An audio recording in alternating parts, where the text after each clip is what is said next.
क्या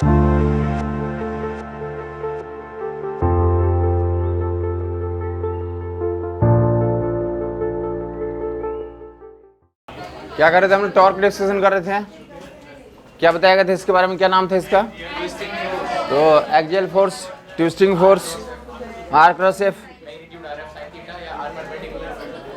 डायरेक्शन के लिए क्या बोलेंगे? तो जो फोर्स जो है जिस पॉइंट को घुमा रहा था, रोटेशन जो कर रहा है, तो अगर ट्विस्ट कर रहा है क्या क्लॉकवाइज, तो डायरेक्शन क्या हो जाएगा? क्लॉकवाइज हो जाएगा माइनस के कैप। और अगर एंटी क्लॉकवाइज ट्विस्ट कर रहा है तो डायरेक्शन विल बी प्लस के कैप। और मैग्नीट्यूड के लिए तो हम लोग निकाल लिया था फोर्स इंटू फोर्स आर्म या फोर्स इंटू परपेंडिकुलर डिस्टेंस। किसी एक्सिस का वोट निकालते हैं, जिस एक्सिस का वोट निकालना है तो उस एक्सिस से लाइन ऑफ एक्शन पे क्या डालते हैं? आप परपेंडिकुलर डालते हैं। जो लाइक एलिमेंट्री एग्जांपल देख लो, क्या किया जा रहा है? प्रोजेक्टाइल को फेंका जा रहा है। एम मास का प्रोजेक्टाइल यू स्पीड से थीटा एंगल पे फेंक दिया गया। एम मास का प्रोजेक्टाइल यू स्पीड से थीटा एंगल पे फेंक दिया गया। प्रोजेक्टाइल के वेट का टॉर्क निकालना है about point of projection. Torque of the weight of the projectile about point of projection. Projectile को क्या कर दिया गया? यू स्पीड से थीटा एंगल पे फेंक दिया गया हॉरिजॉन्टल के साथ। प्रोजेक्टाइल के वेट का टॉर्क, किसका वोट निकालना है? पॉइंट ऑफ प्रोजेक्शन का वोट निकालना है। प्रोजेक्टाइल के वेट का टॉर्क पॉइंट ऑफ प्रोजेक्शन का वोट निकालना है। डायरेक्शन तो पहले बता दो, वेट क्या लग रहा होगा? किसी पॉइंट पे यहाँ पे ऐसा लग रहा होगा, वेट क्या लग रहा होगा? mg लग रहा होगा। वेट का डायरेक्शन देख लो कैसा हो गया, ये क्लॉकवाइज। तो टॉर्क का डायरेक्शन क्या हो जाएगा हमारा? टॉर्क का direction minus K cap. Clockwise हो गया माइनस के कैप हो गया डायरेक्शन। मैग्नीट्यूड के बारे में चर्चा करोगे। टॉर्क का direction mg and direction will be minus K cap. Direction will B और मैग्नीट्यूड तो डिपेंड करता है किस इंस्टेंट पे निकालना। देखा इधर, अगर किसी जनरल टाइम टी पे निकालना है तो that will u cos theta into t है। जो परपेंडिकुलर डिस्टेंस कितना हो जाएगा ये? तो m g u cos theta into t. Projectile को तो यू स्पीड से थीटा एंगल पे लॉन्च कर दिया गया किसी इंस्टेंट पे। तो प्रोजेक्टाइल के वेट का torque about point of projection, about point of projection. तो जो फोर्स है हमारा, तो this is m g, perpendicular distance कितना हो जाएगा? U cos theta into t. और अगर यही प्रोजेक्टाइल कहाँ पे हमारा? हाईएस्ट पॉइंट पे, तो m g into r by two, m g into r by two. और यही प्रोजेक्टाइल क्या किया हमारा? ग्राउंड को हीट किया। ये प्रोजेक्टाइल क्या कर दिया? ग्राउंड को हीट किया। तो that will M G R. Torque की जो वैल्यू होगी that will M G R. हाँ जी, क्या डिफरेंस है आप ही बताएं। About H man about point of projection ही है, लेकिन कब है? जब प्रोजेक्टाइल हाईएस्ट पॉइंट पे है तो ये वाला आंसर होगा। प्रोजेक्टाइल जब यहाँ पे स्ट्राइक कर रहा है तो ये वाला आंसर होगा। और प्रोजेक्टाइल जब किसी टाइम टी पे लिखोगे तो ये ऊपर वाला जो है किसी टाइम टी पे इंस्टेंटेनियस वैल्यू है। बाकी जनरल नॉलेज से इसको तो इस डेटा को देखो, देख करके कैसे एक्सप्रेस कर सकते हो इस डेटा को, और क्या एक्सप्रेस किया जा सकता है? बोलेंगे इस डेटा को और क्या बोलेंगे? जैसे जैसे टाइम बढ़ रहा है तो वो टॉर्क बढ़ रहा है, घट रहा है, या पहले बढ़ रहा है फिर घट रहा है? तो कंटिन्यूसली इंक्रीज कर रहा है। टॉर्क एंड टाइम का ग्राफ कैसा होगा?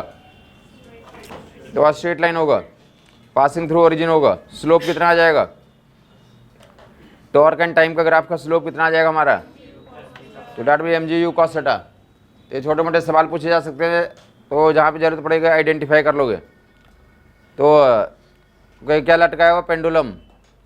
पेंडुलम का वेट का टॉर्क निकालना पॉइंट ऑफ सस्पेंशन का अबाउट। ये पॉइंट ऑफ सस्पेंशन, प्रोजेक्टाइल के वेट का torque about point of suspension. Projectile नहीं, पेंडुलम। मास एम लेंथ एल का पेंडुलम है, मास एम लेंथ एल का पेंडुलम है, मास एम लेंथ एल का पेंडुलम है।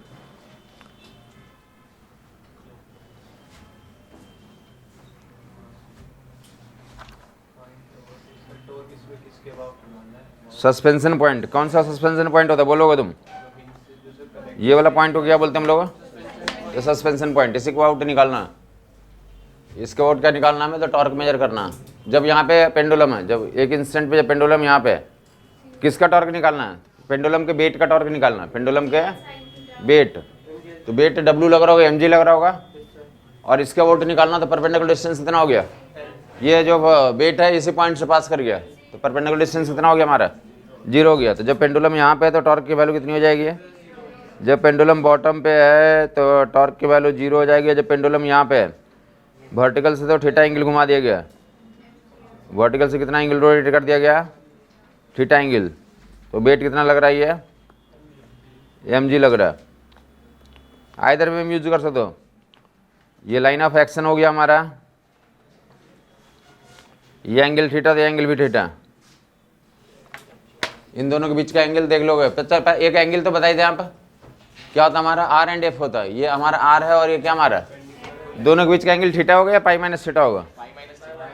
आंसर पे तो कोई फर्क नहीं पड़ेगा, बट लेकिन दोनों के बीच का एंगल थीटा है या पाई माइनस थीटा, देख के बताओगे, थीटा या पाई माइनस थीटा।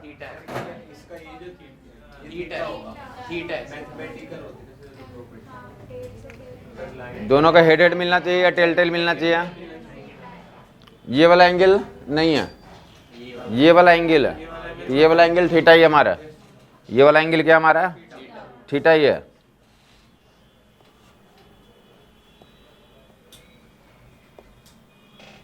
ये वाला एंगल हमारा क्या है, तो थीटा है।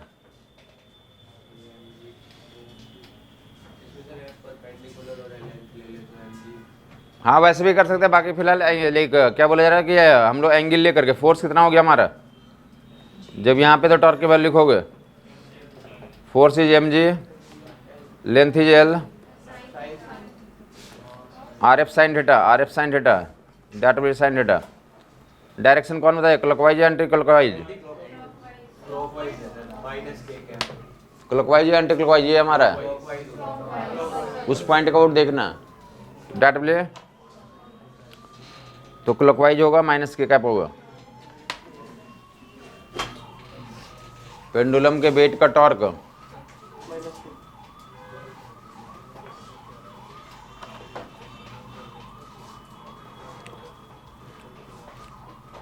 तो डंडा है, डंडा मास एम लेंथ का रॉड है।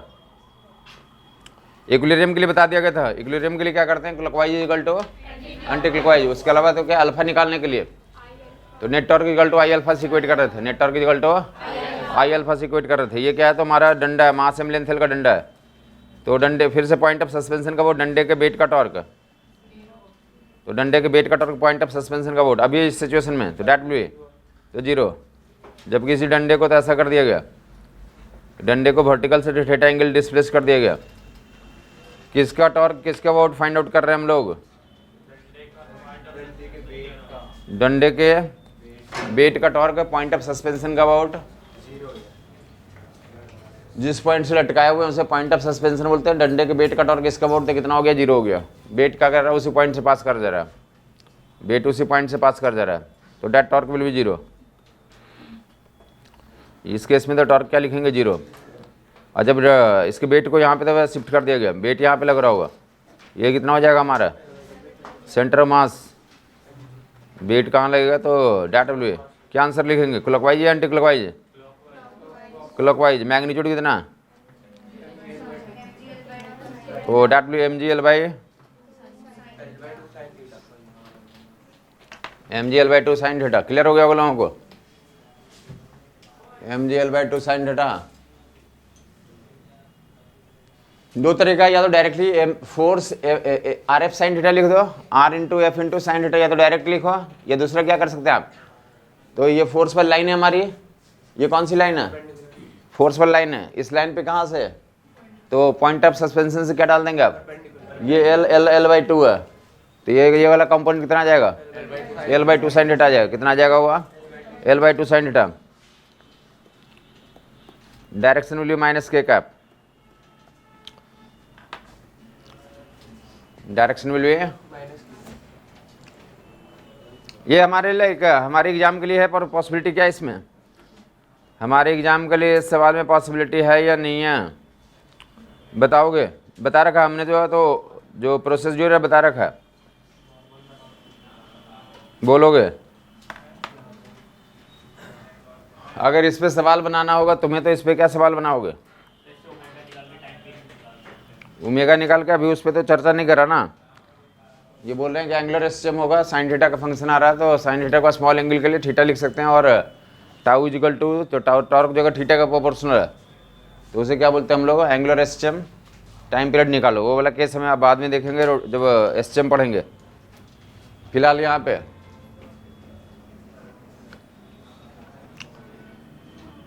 छोटा मोटा सवाल तो ये बनाया जा सकता है कि थीटा बढ़ाने से या घटाने से क्या होता है।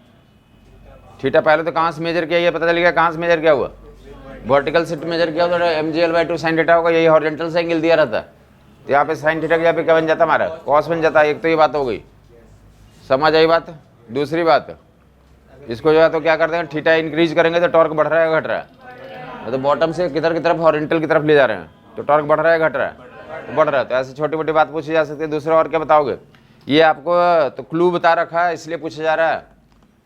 क्लू बताया गया था कि सिंगल डंडे के लिए पढ़ते हैं तो क्या होता है, ये फार्मूला होता है। क्वेश्चन जब बनाना होगा तो कितने डंडे के लिए होंगे, तो 2 डंडे के लिए क्वेश्चंस बनते हैं। जो प्रैक्टिस कर रहे होंगे उनको मिला भी होगा कि ऐसे कॉम्बिनेशन दिया हुआ, 2 डंडे मिलकर के क्या बना रहे हैं, 2 डंडे मिलकर के एल शेप बना रहे हैं,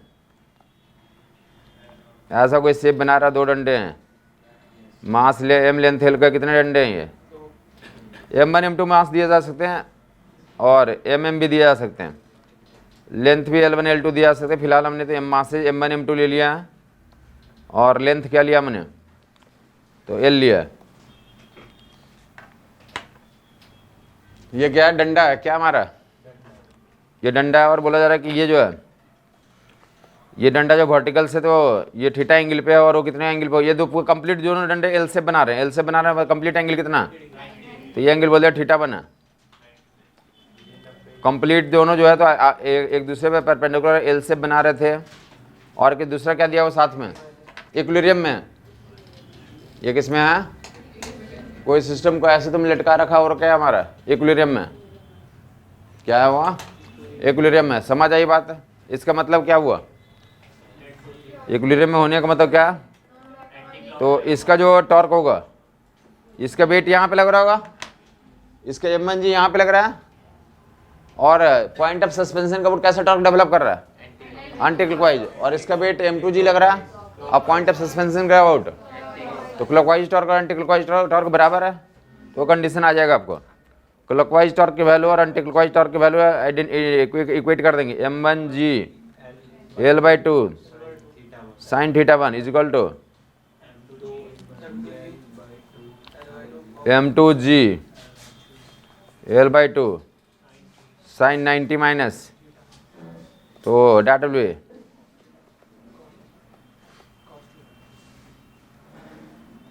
एक θ1 तो दूसरा 90 माइनस θ1, इक्वेट कर देंगे, जो आएगा तो कंडीशन होल्ड करवा लोगे। गुड। m1/m2 का रेशियो पूछे जाते हैं, या θ1 दिया हुआ तो m1/m2 का रेशियो पूछे जाते हैं, या फिर θ1 दिया हुआ तो m1 m2 का रेशियो है, या m1 m2 का रेशियो दिया हुआ तो θ1 पूछे जा सकते हैं। जो भी फार्मूले हमने बताया तो सिंगल लाइक ऑब्जेक्ट के लिए तो क्या होगा, तो फार्मूला होगा, और मल्टीपल उसके तो कम्बिनेशन डाल देंगे तो क्या बन जाएगा हमारा, क्वेश्चन बन जाएगा। टॉर्क पे तो बेसिक कैलकुलेशन तो ये तुम आइडेंटिफाई कर लोगे। फर्दर आप मूव करा, टॉर्क पे हम लोग तो कुछ इक्विलिब्रियम का क्वेश्चन देख रहे थे। हाँ डिपेंड करेगा, मास पे डिपेंड कर रहा है ना, मास से बराबर तो सिमेट्रिकली कहाँ पे से इक्विलिब्रियम में आएगा, 45 पे आएगा। मास से आइडेंटिकल है तो कहाँ पे आएगा, तो 45 पे आएगा।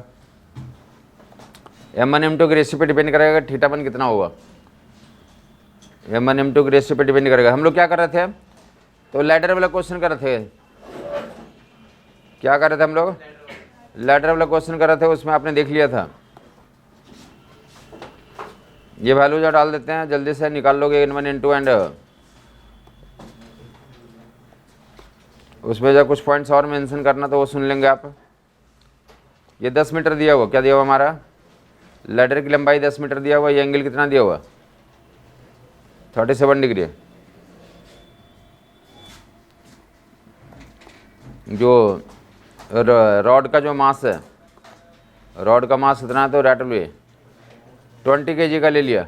रॉड कितने किलो का है, लंबाई 10 मीटर और मास कितना रॉड का 20 kg, कितना एंगल हॉरिजॉन्टल के साथ, तो डंडा हॉरिजॉन्टल से 37 डिग्री पे तो क्या है इक्विलिब्रियम में, डंडा हॉरिजॉन्टल से 37 डिग्री पे किस में हमारा ये इक्विलिब्रियम में, हॉरिजॉन्टल से 37 डिग्री इक्विलिब्रियम में। तो क्या निकालना है आपको, तो ये स्मूथ सरफेस और ये rough surface, this is smooth, this is rough. पहले तो आप क्या निकालना है, तो फ्रिक्शन फोर्स की वैल्यू निकालना है और दोनों जगह पे नॉर्मल मिल जो है वैल्यू हमारी, ये नॉर्मल फोर्स यहाँ पे ऐसा है, यहाँ पे ऐसा, N1 N2 and friction खिसकेगा right की तरफ तो फ्रिक्शन कहाँ लग जाएगा, अंदर की तरफ लग जाएगा। W N1 N2F, पहले तो ये निकालना N1 N2F निकालना है आप, ये तीन इन्फॉर्मेशन फाइंड कर लें, N1 की वैल्यू, N2 की वैल्यू, F की वैल्यू।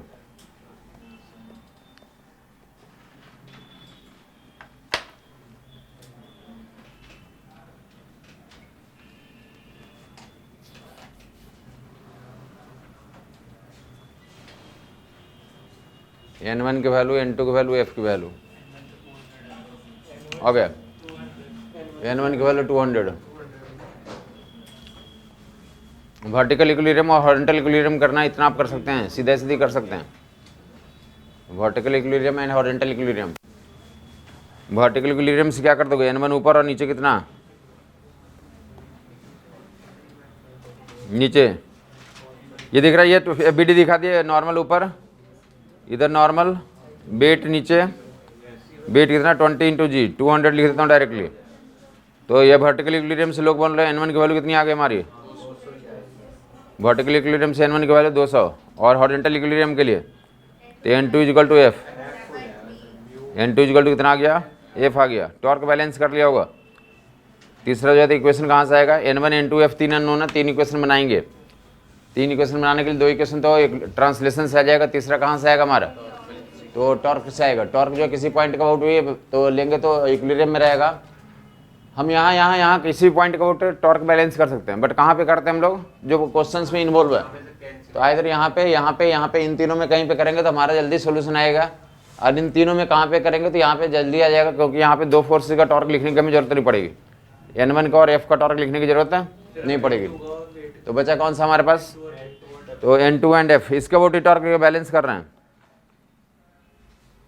या यहाँ से दूसरा फंडा ऐसा भी निकाल सकते हैं कि हमें क्या निकालना है इसके लिए, N2 निकालना, क्या निकालना है, N2 निकालना। तो N2 निकालना तो N1 का वो टॉर्क लोगे, और उल्टा करना होता, N1 निकालना होता तो कोई दूसरा पॉइंट N2 वाला लेते, मतलब जिस वैल्यू को निकालना होता है उसके अबाउट तो नहीं लेंगे, किस दूसरे का अबाउट लेंगे। जिस फोर्स का मैग्नीट्यूड निकालना है तो इक्विलिब्रियम उस पॉइंट का अबाउट कंसिडर है, क्योंकि किसी और पॉइंट का अबाउट कंसिडर करेंगे। जैसे हमें N2 निकालना तो उसके अबाउट ही ले लोगे, तो क्या होगा, N2 तो आएगा ही नहीं गेम में, तो वैल्यू कैसे निकाल पाओगे। तो इसलिए हम या तो यहाँ पे लेंगे, दो पॉसिबिलिटी हमारे लिए बन रही है। तो इसमें और इसमें तो बेहतर क्या होगा, यहाँ पे ले लेंगे ताकि दो का टॉर्क क्या हो जाएगा हमारा, 0 हो जाएगा, बच जाएगा इसका अबाउट ले रहे हैं हम लोग, तो W का टॉर्क बन जाएगा, N2 का बन जाएगा। W का टॉर्क निकालने के देगा W का जो W है हमारा, तो W का टॉर्क का डायरेक्शन क्या आ जाएगा हमारे पास, W ये है, इसका टॉर्क का डायरेक्शन इस पॉइंट का अबाउट, तो W एंटी क्लॉकवाइज डायरेक्शन भी एंटी क्लॉकवाइज और परपेंडिकुलर डिस्टेंस डाल दोगे यहाँ से। पूरी लंबाई कितनी मीटर है, पूरी लंबाई 10 मीटर, आधी लंबाई कितनी हो जाएगी, 5 हो जाएगी, 5 हो जाएगी। 5 का कंपोनेंट इधर ले लोगे, ये 5 मीटर इधर कंपोनेंट ले लोगे, ये 5 मीटर इधर कंपोनेंट, तो 5 इंटू, तो that will cos 37, 5 into perpendicular distance, ये परपेंडिकुलर डिस्टेंस 5 इंटू कॉस, तो कॉस 37, कॉस 37 की वैल्यू 4/5, कटिंग वटिंग मार दो, कितना हो गया हमारा, डेट भी 4 हो जाएगा, कितना आ गया ये, तो डेट भी 20 इंटू 200 इंटू 4। और N2 के लिए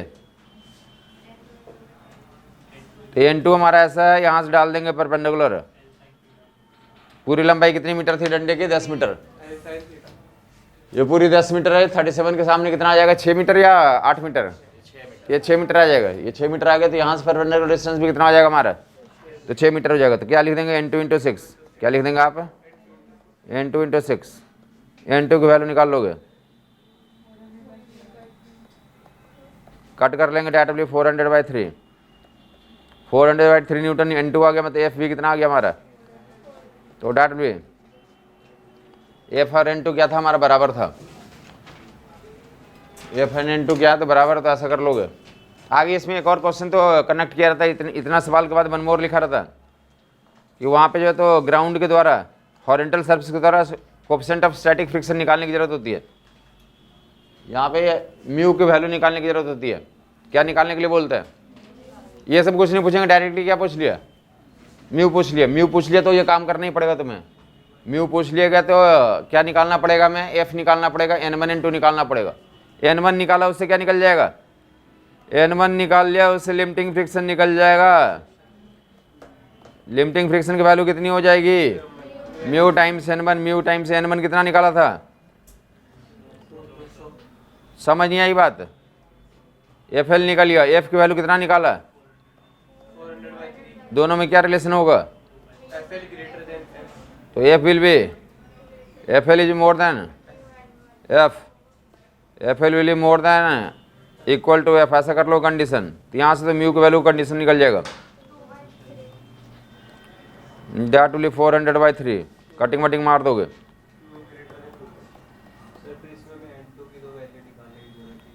हाँ, n2 नहीं निकालेंगे तो f निकलेगा क्या? नहीं, लिमिटिंग निकाला ना। n1 से क्या निकाला? और f की वैल्यू कहाँ से निकाला था?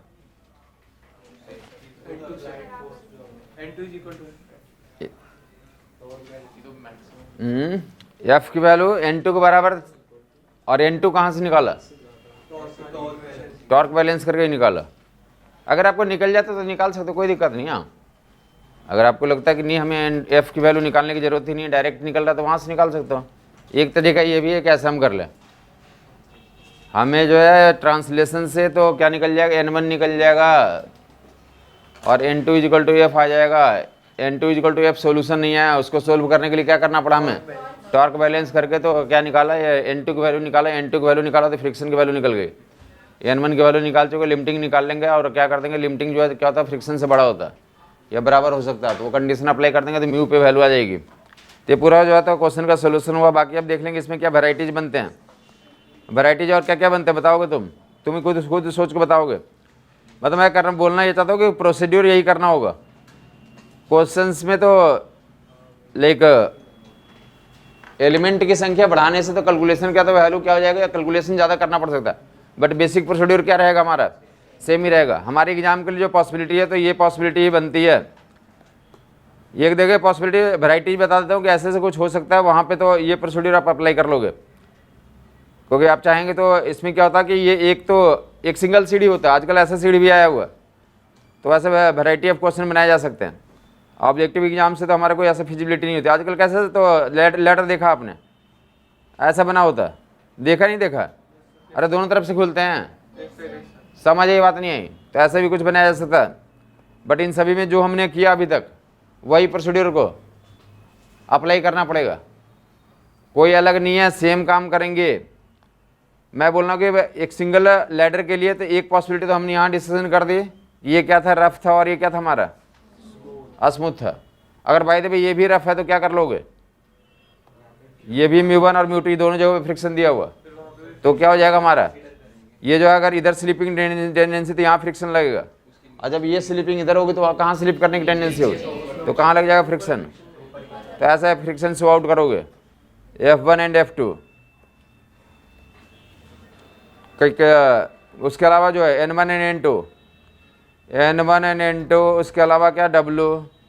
यहाँ तक किसी को दिक्कत है? मैं बोलना चाहता हूँ कि क्या हो गया? वेरिएबल की संख्या क्या हो गई? बढ़ गई। एक और जो वेरिएबल N1 आ गया, N2 आ गया, और क्या हो गया? F2 भी आ गया। N2 तो पहले तक था ही, एक एक्स्ट्रा क्या आ गया हमारा? F2 आ गया। तो कितने अननोन हो गए हमारे पास? W दिया रहेगा तो क्या अननोन हो गए? N1 N2 F1 F2, 4 unknown हो गए।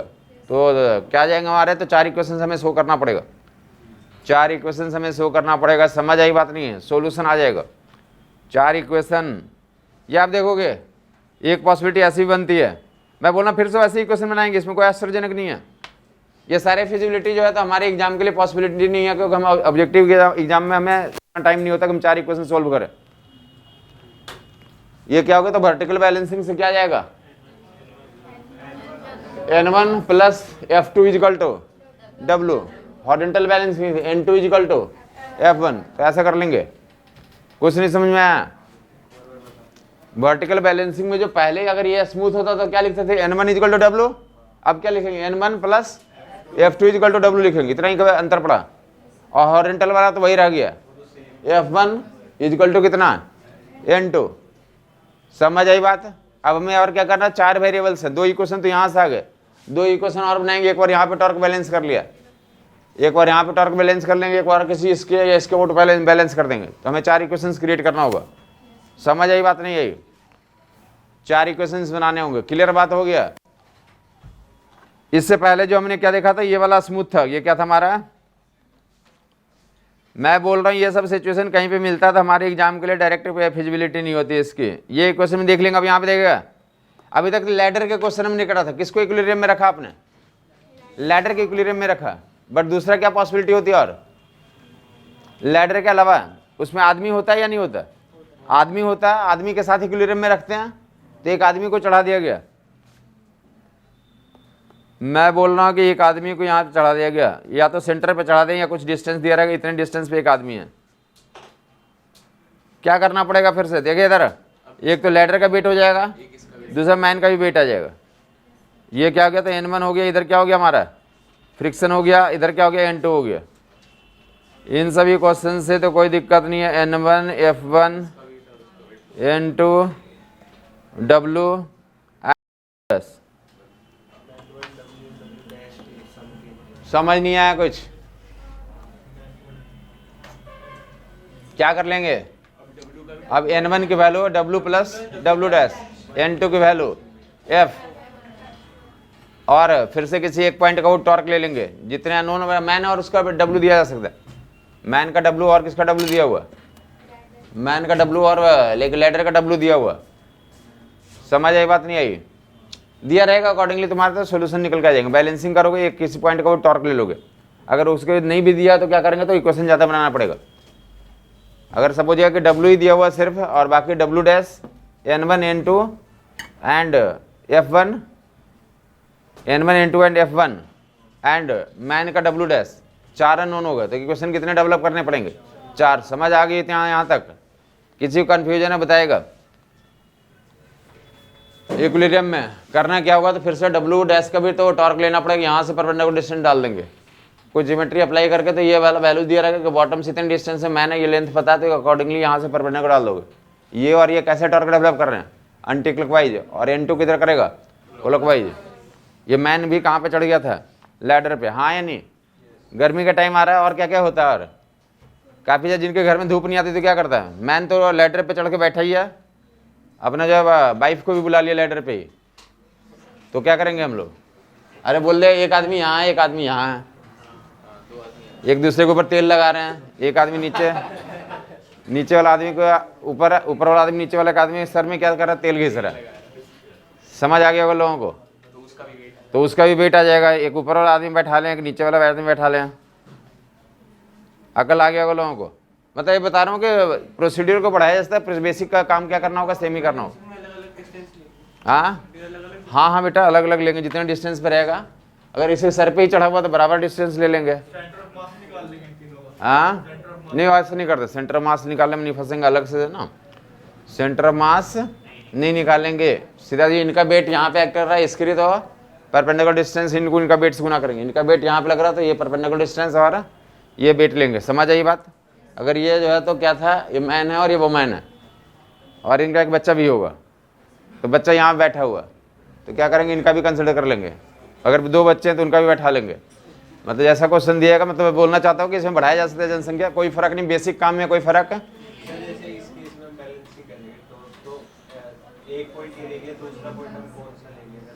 जो मर्जी हो ले लो ना, कहीं भी दुनिया में हर एक पॉइंट का वो तो बैलेंस है। बैलेंस का मतलब क्या है, बैलेंस ही है। तो तुम यहाँ पे ले लो तो उससे भी निकल जाएगा, जो वेरिएबल्स पे डिपेंड करता है कि क्या क्वेश्चन में दिया हो। करना में इतना ही काम है कि एक बार इसका वो टॉर्क ले लें, किसी और का वोट ले लें, इसका वोट ना लेकर के हम यहाँ भी ले सकते हैं, डायरेक्ट यहीं से स्टार्ट करते हैं। मतलब यहाँ पे आदमी है, यहाँ पे लैडर है, यहाँ पे एक और आदमी, एक वहाँ पे है, तो इन पॉइंट्स का वोट कंसिडर करके हम इक्वेशन बना सकते हैं, डिपेंड करेगा क्या निकालना हमें। ये ऐसे क्वेश्चंस के आंसर हमारे लिए एग्जाम के लिए फिजिबल नहीं है, तुम कहीं पर प्रैक्टिस करोगे तो मे भी ऐसे बनाए रहेंगे, टाइम इसमें लगता है, आंसर ऐसे ऐसे करोगे आंसर निकल जाएगा। समझ आई बात नहीं आई?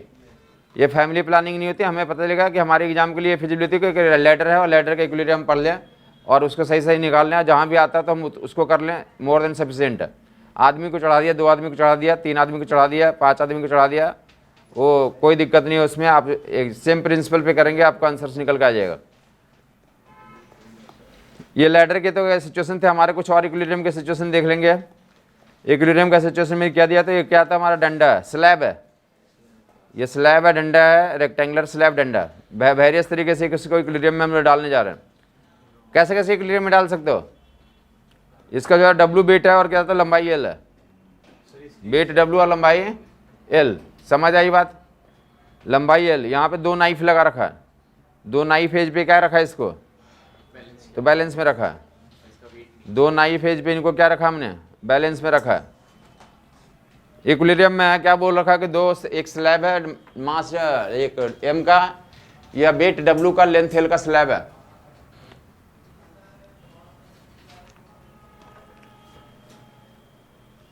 ये जो है तो ये फोर्सेस कितना लगा रहे दोनों, जो है नॉर्मली n1 n2 लग रहा है।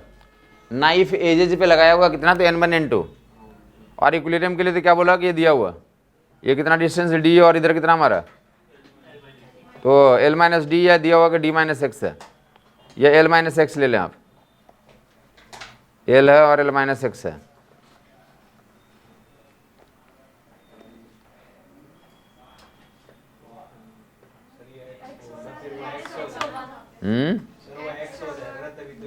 ओके,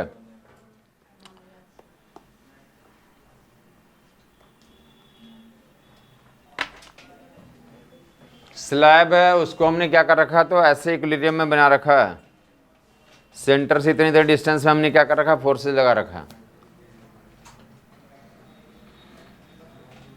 मैं बोल रहा हूँ कि ऐसा भी कोई पॉसिबिलिटी हो सकती है। देख लेगा इधर, लंबाई गायब कर दिया, सीधा बोला कि कहाँ कहाँ पे दो ये फोर्सेज यहाँ लग रहे हैं, और सेंटर से जो n1 लग रहा है, n2 लग रहा है, n1 n2 जो लग रहा है सेंटर से कितने कितने डिस्टेंस पे लग रहा है, तो that be x and d minus x,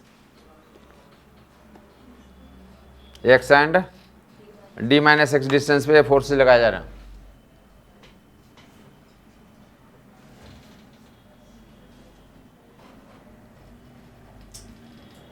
n1 n2 लिया, ठीक है बात है यहाँ तक। आगे देख लेंगे क्या करेंगे। इक्विलिब्रियम में सेंटर ऑफ मास से कितने कितने डिस्टेंस पे, तो लाइक नाइफ एजेस लगाया हुआ, एक जो है तो x डिस्टेंस पे, दूसरा कहाँ पे, सेंटर ऑफ मास पे क्या एक्ट कर रहा होगा, तो w एक्ट कर रहा होगा।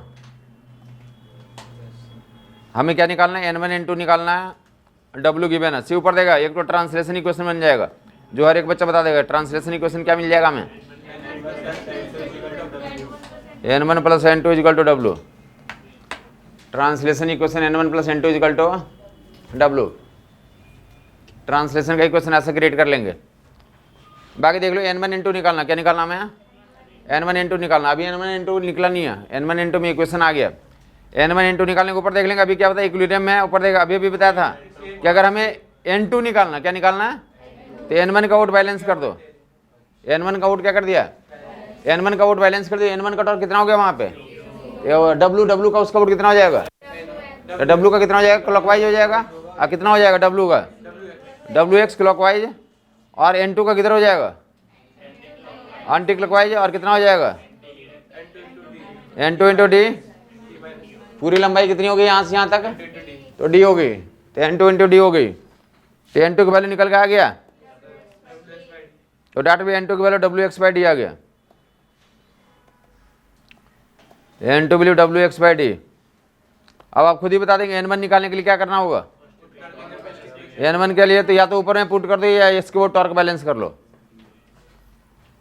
n2 का आउट टॉर्क ले रहा हूँ, n2 का आउट टॉर्क ले रहा हूँ, क्या बताओगे, w का टॉर्क क्या हो जाएगा, n2 का आउट, n2 का टॉर्क, w का टॉर्क इधर क्लॉकवाइज है एंटी क्लॉकवाइज, w का anti clockwise, w into D minus x, w into D minus x equal to कितना, n1 into D.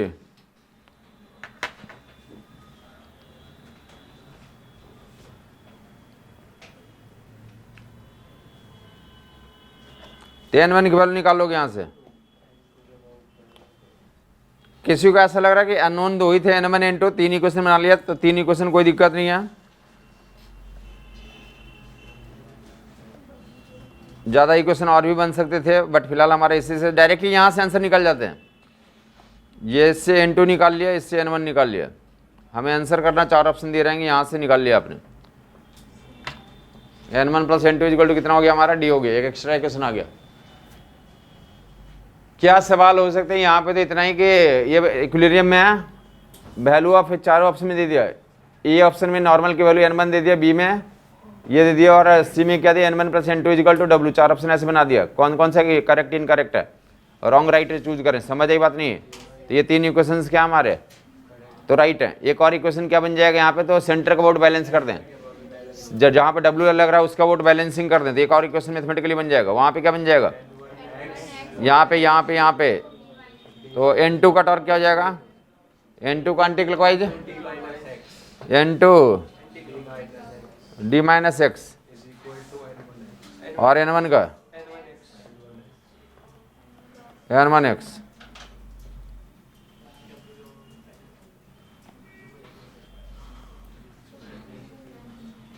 n1 x equal to n2 d minus x.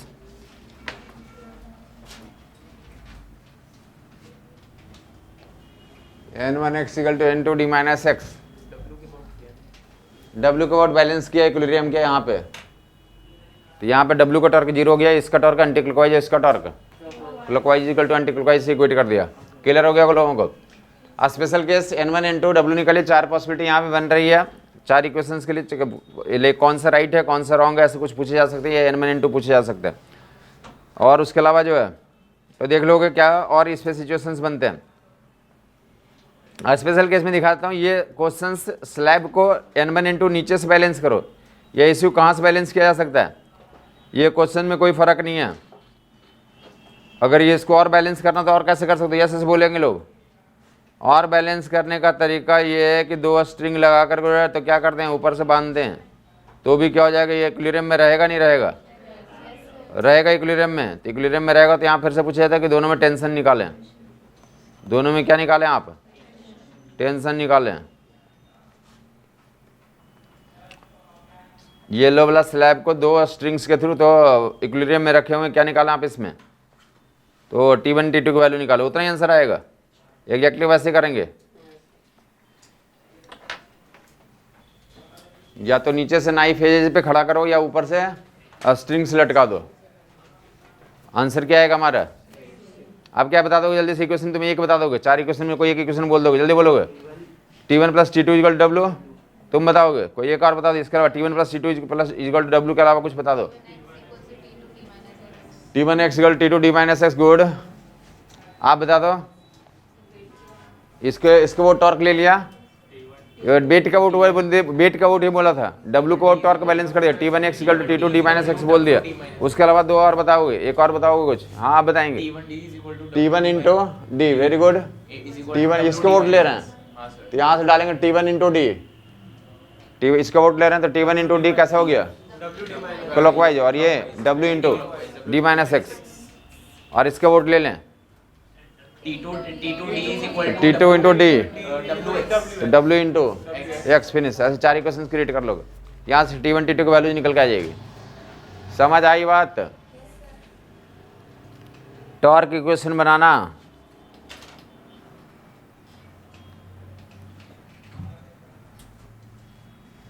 जिस भी point का vote torque balance करोगे तो वहाँ पे जितने भी फोर्स हैं क्लॉकवाइज एंटी क्लॉकवाइज बैलेंस कर दोगे। बाकी उसके अलावा क्या पूछा जाता है, एक हाँ जी, यहाँ पे एक्स और डी माइनस एक्स ले लिया हमने, x and D minus x. अगर स्पेशल केस अगर सेंटर ऑफ मास पे लग रहा होगा तो क्या कर लोगे तुम, स्पेशल केस में कहाँ पे लग रहा होगा, अगर सेंटर ऑफ मास पे वेट कर रहा है, यूनिफॉर्म रॉड है, सब कुछ क्या हमारा यूनिफॉर्म रॉड है, कहाँ पे लग रहा है, सेंटर ऑफ मास पे, तो T1 T2 की वैल्यू कितनी आ जाएगी। अगर ये L/2 है, सेंटर ऑफ मास पे एक्ट कर रहा है, तो T1 T2 क्या हो जाएंगे उस केस में, सिमेट्री से क्या कर दोगे, बराबर हो जाएंगे, और इतनी वैल्यू आंसर भी आ जाएगी। जैसे भी करोगे इतना ही आंसर आएगा। समझ आ गया होगा लोगों को। अगर स्पेशल केस में बोला गया कि अगर सेंटर ऑफ मास पे लग रहा है, यूनिफॉर्म रॉड है, दोनों को इक्विलिब्रियम में रखने के लिए दोनों एक्सट्रीम पे लगाए हुए हैं, तो उस केस में क्या आ जाएगा हमारा, ऐसा हो जाएगा। किसी को अभी भी कन्फ्यूजन है बताएंगे? वो बताया कि नॉन यूनिफॉर्म रॉड था, उसको बैलेंस करने के लिए तो फोर्सेज जो है कोई जरूरी नहीं कि सेंटर ऑफ मास पे और एक्सट्रीम पे लगाए जा रहे हैं तो वो बराबर डिस्टेंस पे ही हो, ऐसा कोई ज़रूरी नहीं है। बट अगर यूनिफॉर्म रॉड है तो उस केस में इक्विलिब्रियम में क्या बोला गया, यूनिफॉर्म रॉड है, मास का डिस्ट्रीब्यूशन पूरा क्या हमारा सेम है, दोनों इंड पे एक्सट्रीम पे बांध करके क्या करें इक्विलिब्रियम में लटका रखा है। T1 T2 की वैल्यू निकालना स्ट्रिंग्स में, स्ट्रिंग्स में क्या निकालना है, T1 T2 की वैल्यू निकालना। तो T1 plus T2 equal to क्या कर देंगे आप, W। एक इक्वेशन बनेगा, बैलेंस करोगे T1 का आउट, T1 का आउट बैलेंस करोगे तो क्या हो जाएगा हमारा T2 into L, T2 into L equal to W into L/2। तो T2 की वैल्यू W/2 आ जाएगा। T2 की वैल्यू कितनी आ जाएगी? तो ऐसा आप या तो इक्वेशन बना के कर सकते हो या बोलोगे कि अगर यूनिफॉर्म रॉड है तो इक्विलिब्रियम के लिए कहाँ पे लटकाना पड़ेगा, तो एक्सट्रीम से लटका रहे हैं तो दोनों स्ट्रिंग्स में टेंशन की वैल्यू कितनी हो जाएगी, आधी आधी हो जाएगी। दोनों पे कितना पड़ेगा टेंशन, हाफ एंड हाफ पड़ेगा। समझ आई बात? वो दोनों डिस्टेंस बराबर भी हो सकते हैं और क्या हो सकते हैं, अलग अलग भी हो सकते हैं। अगर बराबर बराबर है तो टेंशन दोनों में क्या होगा, बराबर बराबर होगा, हाँ या नहीं। और अगर डिस्टेंस अलग अलग हैं तो टेंशन भी क्या आएंगे हमारे, डिफरेंट आएंगे। टेंशन क्या आएंगे हमारे, डिफरेंट आएंगे। ध्यान से देख लोगे तो T1 T2 की वैल्यू इस केस में निकाल लो, नॉन यूनिफॉर्म रॉड है क्या हमारा, और ये बोल रहा है कि 2L/3 है और ये कितना हमारा L/3 है। T1 T2 की वैल्यू निकाल लें आप। जो फोर्स लगा रहे हैं तो इतने इतने डिस्टेंस पे लगा रहे हैं, जो दोनों स्ट्रिंग्स बांधा हुआ था ऐसे बांधा हुआ, L/3 and 2L/3। T1 T2 की वैल्यू निकालना है। W/3 किसकी वैल्यू आ रही है, T2 की वैल्यू W/3 ओके। T2 की वैल्यू W/3 है, T1 की वैल्यू कैसे किया आपने, या तो एक तो ऐसे बनाओगे T1 plus T2 equal W होना ही हुआ, उसके अलावा जो है तो हमें क्या करना, T2 को आउट लेना, T2 को आउट लेना। तो T2 को आउट लेना तो क्या करेंगे, तो T2 का अपना जीरो हो गया, यहाँ से इस पे डालो परपेंडिकुलर कितना हो गया T1 into L, T1 into L, T1 into L कैसा हो गया, क्लॉकवाइज हो गया, और W इंटू 2L/3 ये कैंसिल कर देंगे तो T1 की वैल्यू कितना हो गया, T1 वैल्यू 2W/3।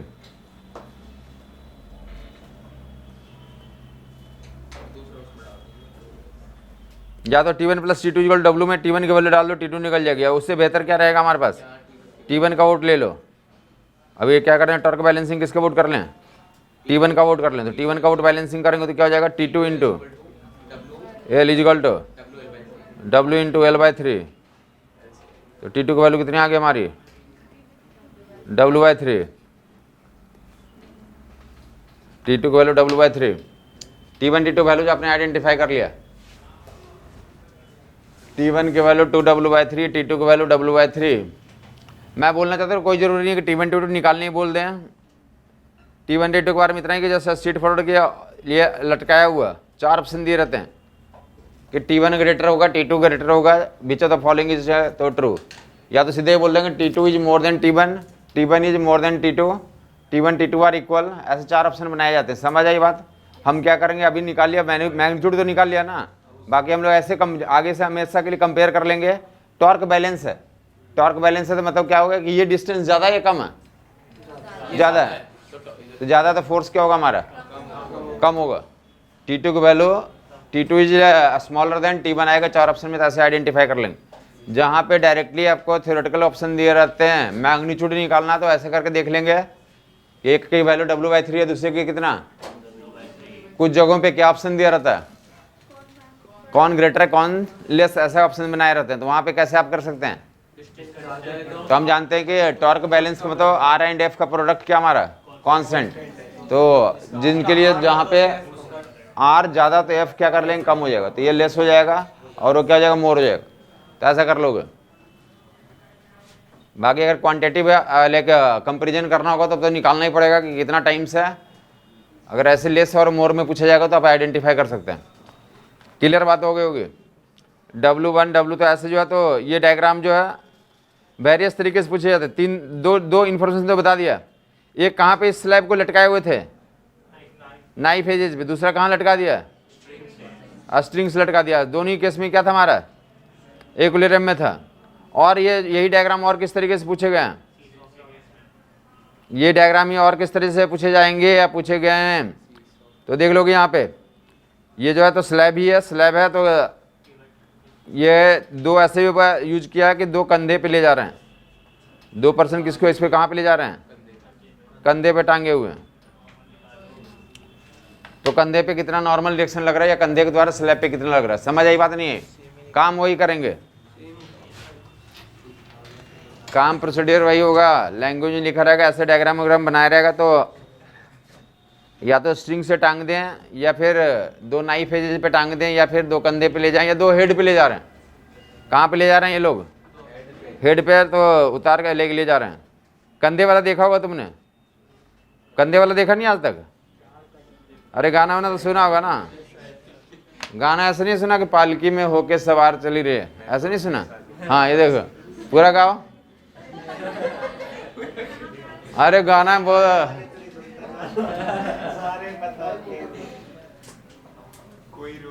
हाँ बस पूरा गाओ ना, टोटलिटी में काम करते हैं। अरे कॉलेज जाओगे तो उसमें तो रैंप से होता है, तो कैसे चलोगे उसमें, यहाँ गाना ही नहीं गा पा रहे हो। आपके अंदर एक्सपोज करने की एबिलिटी तो होनी चाहिए। एक्सपोज करने का मतलब ये नहीं बोला जा रहा कि कपड़े उतारें।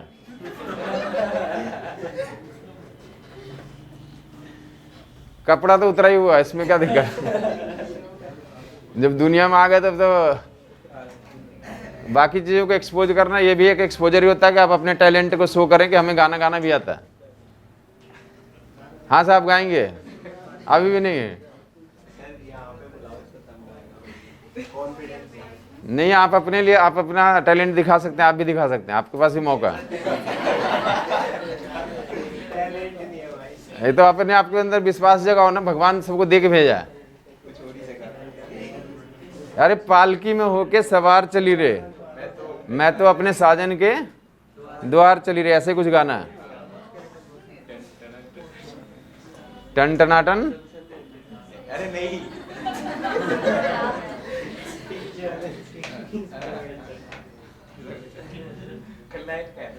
हाँ खलनायक का ही है। चले मैं बोल रहा हूँ कि ऐसे या तो कंधे पे ले जा सकते हैं। मैं बोल रहा हूँ पालकी जब जाती है तो कंधे कहाँ पे उठा के ले जाते हैं, कंधे पे ले जाते हैं। समझ आई बात नहीं है। तो ऐसे क्वेश्चन भी वहीं से निकल के आया। उसी सिचुएशन को बोल रखा है कि वो क्या कर रहे हैं, इक्विलिब्रियम में ले जा रहे हैं। क्या कर रहे हैं वो, इक्विलिब्रियम में ले जा रहे हैं। ये तो बहुत फेमस है। आजकल ऐसा यूज नहीं करते, पहले तो गाँव में यूज करते थे लोग इसमें। हाँ डोली लेके जाते थे बैठने के लिए, तो बहुत एक्साइटेड रहते थे लोग। दो कंधे पे ले जा रहे हैं, दो हेड पे ले जा रहे हैं, जैसे भी तुम्हें पूछा जाएगा तो मैनेज कर लोगे, हाँ या नहीं। या ऐसे भी कहीं पे देखा जा सकता है, देख ध्यान से देख लोगे। तुम्हारे प्रीवियस ईयर में एक बार इसी को ऐसे पूछा हुआ है, तुम्हारे प्रीवियस ईयर में एक बार ऐसे पूछा हुआ कि ये कहाँ पे कर दिया। एक इंड को क्या कर दिया तुमने, हिंज कर दिया।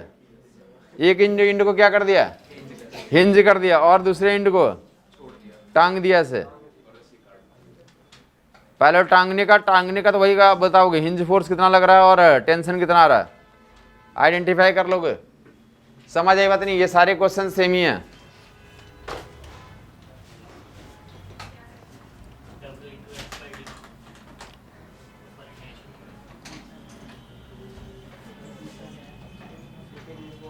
उसका इक्विलिब्रियम में तो आपने कर लिया। अब यहाँ पे तो देख लेंगे, यहाँ पे इक्विलिब्रियम वाला केस हमने कर लिया। इसके इक्विलिब्रियम के आगे का डिस्कशन करने जा रहे हैं।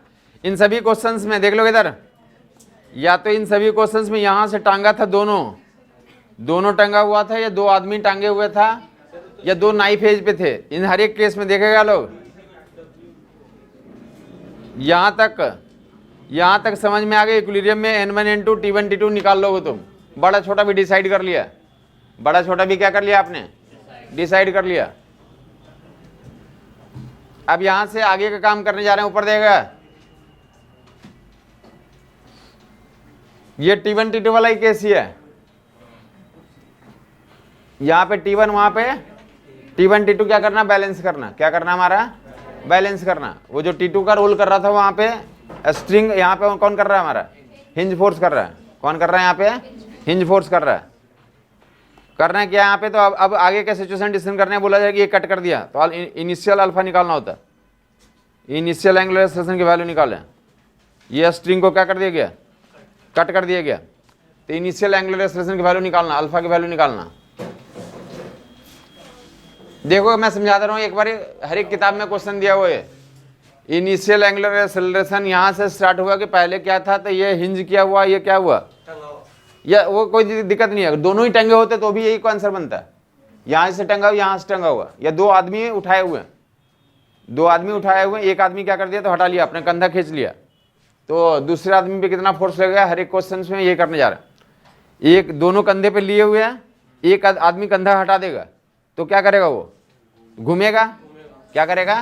तो वो घूमने का इनिशियल एंगुलर एक्सेलरेशन की वैल्यू निकालनी, अल्फा की वैल्यू निकालनी, घूमने वाला इनिशियल एंगुलर एक्सेलरेशन की वैल्यू निकालनी। क्लियर बात हो गई होगी? तो वही करेंगे, नेट टॉर्क इक्वल टू क्या कर देंगे अब आप, आई अल्फा कर देंगे। देखा इधर, जैसे कट कर दोगे तो क्या होगा, इसका वेट लग रहा होगा, mg लग रहा होगा, w लग रहा होगा, कहाँ पे लग रहा होगा, सेंटर ऑफ मास का वोट लग रहा होगा। यूनिफॉर्म रॉड का केस लिया हमने, सेंटर ऑफ मास का वोट लग रहा है। यूनिफॉर्म रॉड माना हमने, x कुछ नहीं है, L/2 ले लें, centre of mass uniform rod लिया हमने। यूनिफॉर्म रॉड है, मास एम लेंथ एल का रॉड है, बैलेंस किया हुआ एक स्ट्रिंग से, स्ट्रिंग को जस्ट कट कर दिया तो बोला इनिशियल एंगुलर एक्सेलरेशन निकालो। क्या निकालें आप? इनिशियल एंगुलर एक्सेलरेशन निकालें। इनिशियल एंगुलर एक्सेलरेशन निकालें जस्ट कटने के तुरंत बाद। ओके, तो पहले तो थ्योरेटिकल सवाल आप बता देंगे कि जब कट कर देंगे तो किसका वोट घूमेगा, ये सेंटर ऑफ मास का वोट घूमेगा या हिंज का वोट घूमेगा, और कौन घुमाएगा? तो जो डंडे का बेट है वही क्या करेगा, हिंज का वोट क्या करेगा, घुमाएगा। इनिशियल जो रोटेशनल मोशन किस पॉइंट का वो डेवलप होगा, तो इस पॉइंट का वो डेवलप होगा। और कौन डेवलप करेगा, तो इसका बेट, या तो W लिखें या mg लिखें। कितना ये बेट, इसका वोट कितना टॉर्क डेवलप करेगा, तो that will W/2 equal to कितना, I alpha. W/2 equal to I alpha, W/2 equal to I alpha. I की value ml²/3, date will ml²।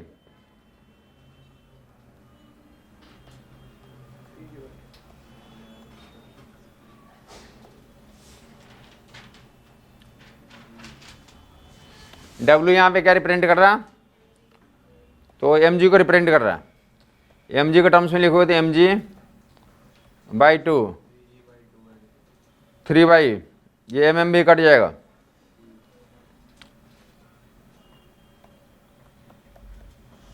ml/3 alpha.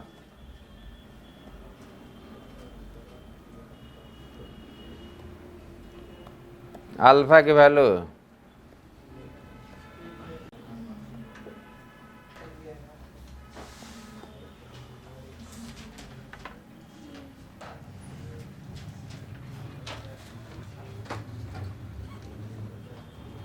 Alpha का वैल्यू 3/2 g/l।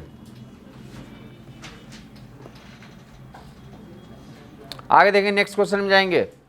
अल्फा हमने निकाल लिया, डंडे का क्या निकाल लिया, इनिशियल एंगुलर एक्सेलरेशन। फर्दर क्या निकालना होता है, तो सेंटर ऑफ मास के एक्सेलरेशन भी कुछ जगह में पूछे हुए हैं कि डंडे के सेंटर ऑफ मास का तो एक्सेलरेशन आइडेंटिफाई करें। आपको पता चल गया कि जैसे आप कट करोगे तो कितने से घूमना शुरू कर दिया, तो अल्फा की वैल्यू निकाल लिया हमने। अब जो सेंटर ऑफ मास का एक्सेलरेशन ए इक्वल टू कितना होता था, अल्फा इंटू आर होता है। तो किसका तो हर एक पॉइंट का क्या होगा, जो एक्सेलरेशन जो होगा अलग अलग होगा। सेंटर ऑफ मास का निकालना तो क्या ले लेंगे, अल्फा इंटू L/2। डंडे के सेंटर ऑफ मास का तो एक्सेलरेशन निकालें, alpha each and every point का सेम होता है, but tangential acceleration each and every point का क्या होता है, डिफरेंट होता है। तो टेंजेंशियल एक्सेलरेशन निकालना है या सेंटर ऑफ मास का एक्सेलरेशन निकालना, डंडे के सेंटर ऑफ मास का एक्सेलरेशन निकालना, अल्फा L/2। ये सेंटर ऑफ मास कितना आ गया हमारे पास, अल्फा के वैल्यू रख दिया, कितना आया था हमारा अल्फा 3g/, इंटू L/2। तो डेट विल ये सेंटर ऑफ मास कितना निकल के आ जाएगा, that will 3/4 into g, acceleration of centre of mass. Solution of centre of mass मिले 3/4 इंटू जी। अब इक्वेशन लगा दोगे,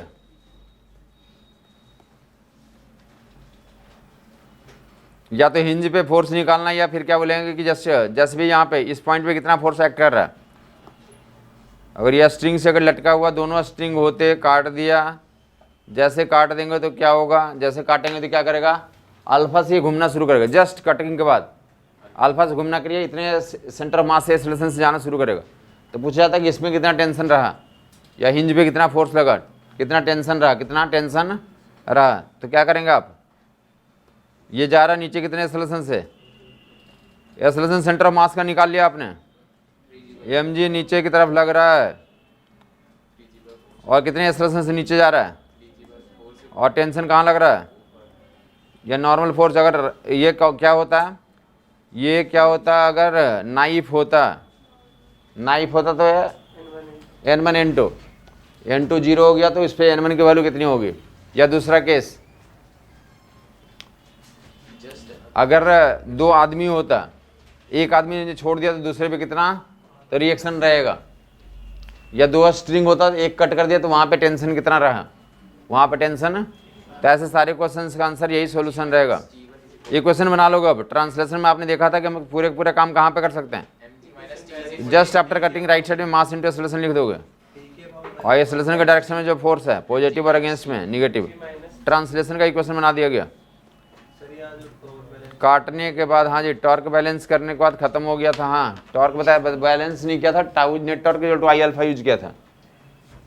नहीं, इधर जब हम तो टी के अबाउट करेंगे तो अगर करना है तो रोटेशन तभी होगी। जस्ट पूछ रहे ना, जस्ट कटिंग के बाद जो है तो घूमना शुरू किया। इनिशियल एंगुलर एक्सेलरेशन कितना, अल्फा है, तो अल्फा की वैल्यू निकाल लिया, net torque equal to I alpha से। तो जस्ट घूमना ही शुरू किया होगा ना, तो जस्ट अगर ये चीज़ ऐसा है, जस्ट घूमना शुरू किया तो नीचे भी जा रहा होगा ना ये ऐसे। तो just initial centre of mass का इनिशियल एक्सेलरेशन कितना है, तो ये centre of mass equal to alpha into L/2, तो ये सेंटर ऑफ मास का एक्सेलरेशन निकाल लिया।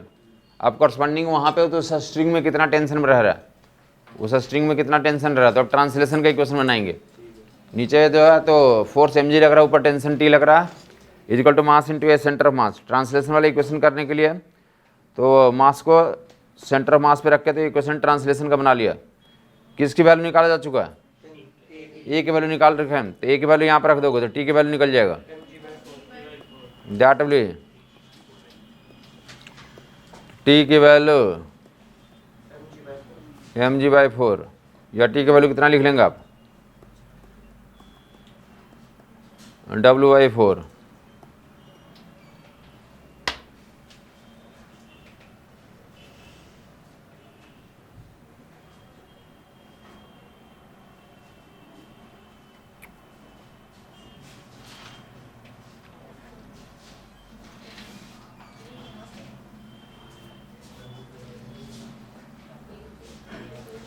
टी की वैल्यू कितना, W/4। इक्विलिब्रियम के सारे क्वेश्चन आपने कर लिया। वन मोर इज तो ये वाला आपको ऑलरेडी पता होगा। हाँ हाँ, हिंज फोर्स भी तो यही रहेगा, बैलेंस किया हुआ। वर्टिकल डायरेक्शन में हिंज का जो कंपोनेंट आएगा तो इतना ही आएगा।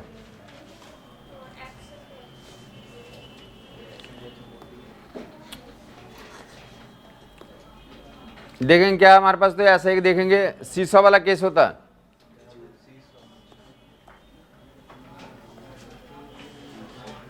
सीसॉ वाला केस में तो क्या, तो सेंटर का वोट जो है या किसी पॉइंट का वोट क्या है तो हमारा ऐसा, उसमें हम लोग बैलेंस करते हैं। ऐसा लगा हुआ सेंटर का वोट ही लगा हुआ, ऐसा कुछ 2% जाता है, 2% गया तो क्या करेंगे आप, एक इधर एक इधर। ये क्या है तो हमारे पास ऐसा देख लें 2% हमारा बैठाना होगा। तो पहले ये पूछा था कि पहले किसको एडजस्ट करोगे, पहले भारी वाले को या हल्का वाले को, हल्का या भारी। ये हल्का या भारी दिख रहा हो, साइज से दिख रहा होगा। बैठाना होगा तो किसको बैठाएंगे साहब, पहले आप बताएंगे किसको, हल्का को बैठाओगे भारी को बैठाओगे। भारी को बैठा देंगे तो हल्का वाला कभी बैठ ही नहीं पाएगा। भारी बैठ जाएगा तो कहाँ ऐसे आ जाएगा, हाँ जी, वो छोटा वाला लटक जाएगा उसमें। तो पहले तो यही सवाल होता है पहले किसको बैठाएंगे, हल्के वाले को बैठाएंगे। पहले किसको बैठाते हैं, ये कॉमन सा एक्सपेरिमेंट भी है कि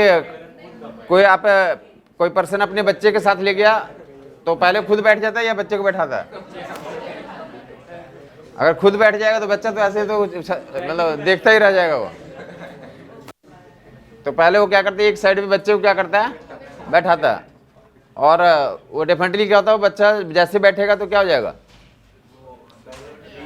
बैलेंस हुआ तो नीचे जाएगा। वो बच्चा बैठ गया तो बच्चा कहाँ जाएगा, और दूसरा साइड कहाँ उठ जाएगा। अब तुम जाकर, तुम बड़े हो, तुम उसको क्या करोगे, होल्ड करोगे, नीचे लाओगे और तुम उसमें चढ़ जाओगे। तो पहले बच्चे को बैठा देते हैं। ये कॉमन सा प्रोसेस है कि कहीं भी जाओगे तो पहले क्या करते हैं आप, बच्चे को बैठा दिया, देन आफ्टर तब अपने यहाँ पे एक्सट्रीम पे बैठा दिया। जैसे बैठेगा तो क्या हो जाएगा, ये एंड नीचे और ये ऊपर। तुम यहाँ पे आओगे, तुम उसको पहले क्या करोगे, नीचे खींचोगे और एडजस्ट करोगे। यहाँ पे बैठोगे तो ये बैलेंस नहीं आएगा। तो क्या करेंगे आप, तो कुछ आगे जाकर के तब अपने आप को होल्ड करेंगे। तो यहाँ पे तो यही सवाल पूछा था कि इन दोनों के मास में रिलेशन या डिस्टेंस के बारे में, दोनों का मासेज दिए हो तो क्या करें आप, तो डिस्टेंस का तो इक्वेशन क्रिएट करें। समझ आई बात नहीं है। ये हिंज यहाँ पे तो लगा हुआ, हाँ बड़े वाले को आधा आगे बैठा है ना, क्योंकि बड़े वाले का तो वेट ज़्यादा है तो डिस्टेंस क्या होगा, कम होगा। तो इसके लिए तो वो मैनेज कर लेगा।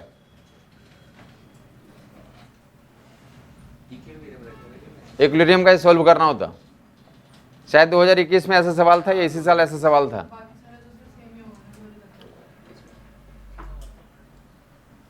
बस खत्म हुई बात। आपको ये देखना है कि अगर L/2 है तो ये x की वैल्यू निकालना होता है, L/2 और x में रिलेशन। ये मासेज इसका W1 W2 या M1 M2 दिया हुआ। तो क्या लिख लेंगे आप, M1 का torque M1 into g into L/2, किधर क्लॉकवाइज या एंटी क्लॉकवाइज, M1 का torque M1 G L/2 clockwise, और M2 का torque M2 ji.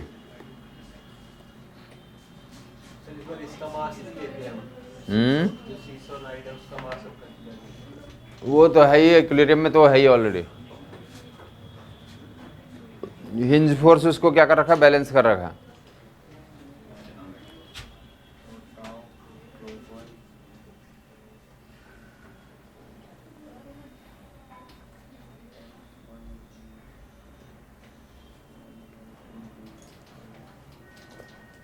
Clockwise torque equal to, तो यहां से तो क्या निकल जाएगा, एक्स की वैल्यू निकल जाएगा, M1 M2 पता दो, दैट इज वन एस्पेक्ट। यहाँ का उसके अलावा क्या पूछा जाता है, M1 M2 आपने डाल दिया, M2x equal to M1 L/2। अगर L दिया हुआ, M1 M2 दिया हुआ तो क्या निकल जाएगा हमारा, x की वैल्यू निकल के आ जाएगी। कहाँ पे जो है तो हेवी पर्सन बैठेगा, ताकि जो है सिस्टम क्या बन जाए, इक्विलिब्रियम में बन जाए। तो x की वैल्यू निकाल लोगे, या इधर वे में कि x भी दिया हुआ, L भी दिया हुआ, तो क्या निकालना है, M1 M2 का रेशियो। तो इक्वेशन ऐसे बनेंगे, क्लॉकवाइज इक्वल टू। अब इसमें जो दूसरा पॉसिबिलिटी देख लें, ऐसे वैल्यू लेके काम कर लें। पहले तो दोनों आदमी जो है तो उसका मास ही देता हूँ, एक वैल्यू कैलकुलेट कर लें आप। हर एक चीज़ों में तो एग्जाम में भी पूछे गए हैं और वैसे भी किताबों में दिया रहता है। बोला है कि ये क्या है, तो हमारे पास इधर जो है तो रख लें आप, कितने किलो का, 50 किलो का, इधर 50 किलो। 50 किलो को कहाँ पे प्लेस करें, एक्स की वैल्यू निकालना। अगर इसे पूरे की लंबाई कितनी है तो डेट भी 10 मीटर है। शीशा का कंप्लीट लेंथ कितना हमारा, 10 मीटर। कंप्लीट लेंथ 10 मीटर, और ये बच्चे का तो कितना ले लें, 20 kilo. Find the position of, बच्चे को डेफिनेटली एक्सट्रीम पे बैठा रहे हैं तो पोजीशन ऑफ तो 50 kg निकालना। Where find the position of heavy object such that, तो seesaw will be in equilibrium. Hinge के अबाउट टॉर्क बैलेंस कर देंगे। ऐसा बोला रहा कि यहाँ पे एक्सट्रीम पे बैठा दिया इसको 20 किलो को, तो 20 किलो ने कितना टॉर्क बनाया और किधर बनाया, 20 into g into dash will dash, 10 का कितना आ जाएगा, 5 मीटर आ जाएगा।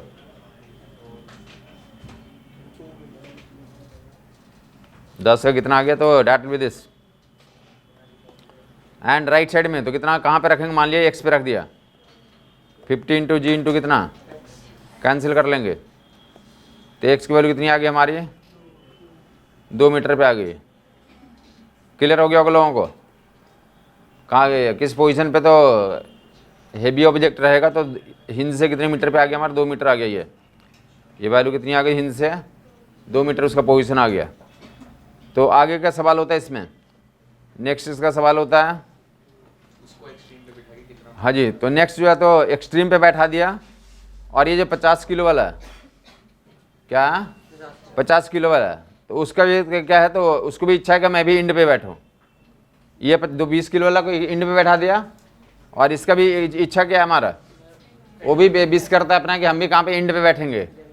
तो पार्क में क्या खोजता है, तो देखता है कि 40 किलो का एक और बच्चा घूम रहा है, तो 40 किलो वाले बच्चे को तो कहाँ पे बैठाएगा, अपनी तरफ बैठाएगा या दूसरी तरफ बैठाएगा, और जहाँ भी बैठाएगा तो इसका हिंज से लोकेशन बताएं, हाँ ही नहीं बताया कि इसको भी, इस बच्चे को यहाँ बैठा दिया, अब उसको यहाँ पे इधर इधर बैठने का नहीं मन कर रहा है, उसको भी कहाँ मन कर रहा है, एक्सट्रीम पे ही बैठना, एंड पे ही बैठना, तो बैठ नहीं सकता ऐसे, ये और ये ऐसे नहीं बैठ सकते ना एंड पे। तो उसके लिए इधर नजर उधर डालता तो देखता है एक और कितने किलो का बच्चा दिख रहा है, 40 किलो का, कितना किलो का, तो उसका पोजीशन कहाँ पे रखेगा, इधर रखेगा इधर रखेगा, पहले तो ये यूज करना, इधर उसका पोजीशन होगा या इधर होगा, डेफिनेटली उधर की तरफ बैलेंस करेंगे। जो छोटा बच्चा जिधर था उधर की तरफ पोजीशन होगा, पहले तो ये कर लेंगे, अब उधर किस पोजीशन पे रखेंगे, किस पोजीशन पे रखेंगे, तो डेफिनेटली यहाँ पे मान लिया कि हमने यहाँ पे रख लिया 40, ये 20 किलो यहाँ लग रहा था, अब बता दिया कि 50 किलो वाले को यहाँ पे बैठाना है, तो 40 किलो वाले को कहाँ डालेंगे, तीसरा मास को तो गेम में डाला गया, तीसरे मास को तो गेम में डाला गया, तो उसको क्या मान लें आप, तो डायरेक्टली तीसरे मास को तो डाल लें आप यहाँ पे, उसको कुछ भी तो एक्सपेंड डिस्टेंस ले लिया, 20G 40G 50G, ये कितना हो गया, तो डायरेक्टली 5 मीटर, ये भी कितना हो गया 5 मीटर, और ये कितना हो गया, तो x हो गया, कि कौन किसके बराबर, 50 × 5 इजिकल टू 50 × 5 कैसा, 50G × 5 क्लॉकवाइज है anti clockwise, 50G × 5 directly clockwise है, और 40G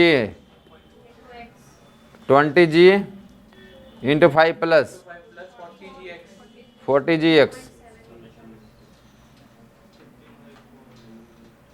3.75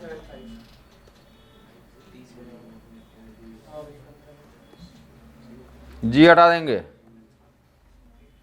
जो भी कैंसिलेशन होता है कैंसिल कर दो, एक्स की वैल्यू निकाल लो, कितना आ जा रहा है ये 3.75, ओके, ये जीरो सब जैसे हटा देंगे, कितना मिल जा रहा है हमारा 4x = 25 माइनस, तो एक्स की वैल्यू कितनी आ जा रही है हमारी,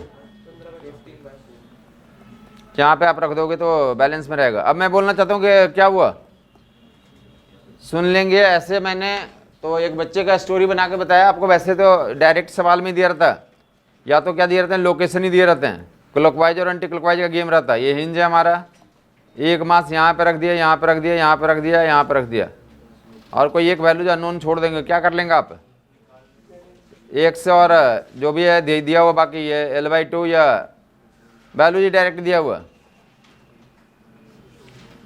ये मासेज भी दिया हुआ M1 M2 M3 M4, 3 4 5 10 20 कितनी भी बनाए जा सकते हैं, कि गेम समझ में आ गया होगा लोगों को। बोला कि 1 2 3 मास ऐसे इक्विलिब्रियम में क्या बनाया है, एक्स की वैल्यू बताए हैं, बाकी M1 M2 M3 M4 given रहता है सवाल में, तो क्या कर लेंगे आप, M1 M2 का कैसा टॉर्क हो गया हमारा, M1 M2 का एंटी क्लॉकवाइज, और M3 M4 का क्लॉकवाइज, लिख लोगे, कितना रहा M3 और M4 का, M3G L/4 plus M4G L/2 is equal to कितना, M1G L/2 plus M1 M2, ये बैलेंस कर दो, वैल्यूज निकल के आएंगे जो अननोन वैल्यूज हमारे पास।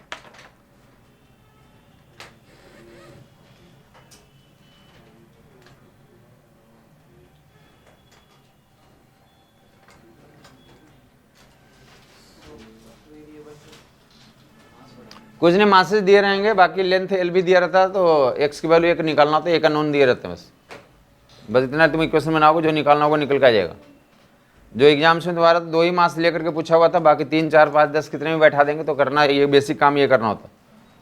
किसी को कन्फ्यूजन है बता देगा, इक्विलिब्रियम का केस ये तो एक बार तुम्हारे एग्जाम में देख लोगे, बता दिया कि ये वाला जो सवाल था, ये वाला भी बता दिया कि लाइक 2021 में शायद ऐसे ही कोई सवाल था, 2 ही मास वाले थे, कितने मार्क्स वाले थे?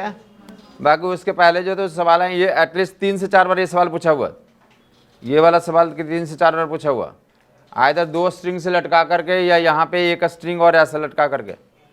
तो 3 से 4 बार ये क्वेश्चन पूछा हुआ, या तो लटका करके टेंशन निकालो या काट दिया तो क्या निकालो, तो इनिशियल लाइक एंगुलर एक्सेलरेशन निकालो या क्या निकालें, सेंटर मास का एक्सेलरेशन निकालो या फिर क्या निकालो, तो दूसरे स्ट्रिंग में टेंशन निकालो। तो ये 3 से 4 बार क्वेश्चन रिपीट किया हुआ।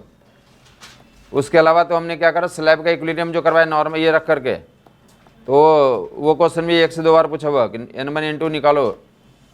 तो ये मोस्ट ऑफ टाइम या जो है ऐसा ट्रायंगल में बनाया कि 3 फोर्सेस कहाँ पे एक्ट कर रहे हैं, तो ट्रायंगल के साइड्स के लॉन्ग। तुम अगर सोल्व कर रहे हो प्रीवियस ईयर तो तुम्हें मिल गया होगा F1 F2 F3, तो 2 बार तो यही पूछे हुए, 2 बार तो यही पूछे F1 F2 F3। बता दो जल्दी, बता दो कितना, कौन सा क्वेश्चन बनेगा F1 F2 F3 में कौन सा ट्रू होगा? फोटो बनाया रहता, देख करके तो आंसर देख लोगे। कौन कौन क्लॉकवाइज है इसमें? F1 F2 क्लॉकवाइज और F3 एंटी क्लॉकवाइज है, F1 F2 क्लॉकवाइज और F3 इक्विलिब्रियम के लिए पूछा हुआ। आगे का और क्या सवाल होता है देख लो, इधर देखेगा लोग। ये मास m लेंथ हेल के 3 डंडे हैं, मास m लेंथ हेल के कितने डंडे हैं? 3 डंडे हैं। मास m लेंथ हेल के 3 डंडे हैं और F1 F2 F3 फोर्सेज लग रहे हैं, F1 F2 F3 फोर्सेज लग रहे हैं, F1 F2 F3 फोर्सेज लग रहे हैं और ऐसे लग रहा है। तो इक्विलिब्रियम का कंडीशन आपने आइडेंटिफाई कर लिया, ऐसे लग रहा तो क्या कर लिया आपने, इक्विलिब्रियम के कंडीशन आइडेंटिफाई कर लिया। किसी को कन्फ्यूजन है बता देगा आपको। अगला सवाल इसमें क्या पॉसिबिलिटी बनती है, तो इनिशियल एंगुलर एक्सेलरेशन निकालो। क्या निकालो? इक्विलिब्रियम में नहीं है, इक्विलिब्रियम में नहीं है। ये मास m लेंथ हेल के 3 डंडे हैं, मास m लेंथ हेल के कितने डंडे हैं? इनका इनिशियल एंगुलर एक्सेलरेशन निकाले। F1 F2 का टॉर्क कैसा हो जाएगा हमारा? क्लॉकवाइज। और F3 का कैसा हो जाएगा? और वैल्यू मैग्नीट्यूड कितना ले लिया देख लेंगे इधर। ये परपेंडिकुलर डिस्टेंस ज्योमेट्री से पता कर लोगे, परपेंडिकुलर डिस्टेंस ज्योमेट्री से पता कर लोगे, L/2√3। परपेंडिकुलर डिस्टेंस ज्योमेट्री से क्या कर लेंगे आप, या तो डायरेक्टली दिए रहेंगे या ज्योमेट्री से निकल के जाएगा। ट्रायंगल का साइड लेंथ दिया हो तो ये वाले डिस्टेंस निकल के आ जाएंगे।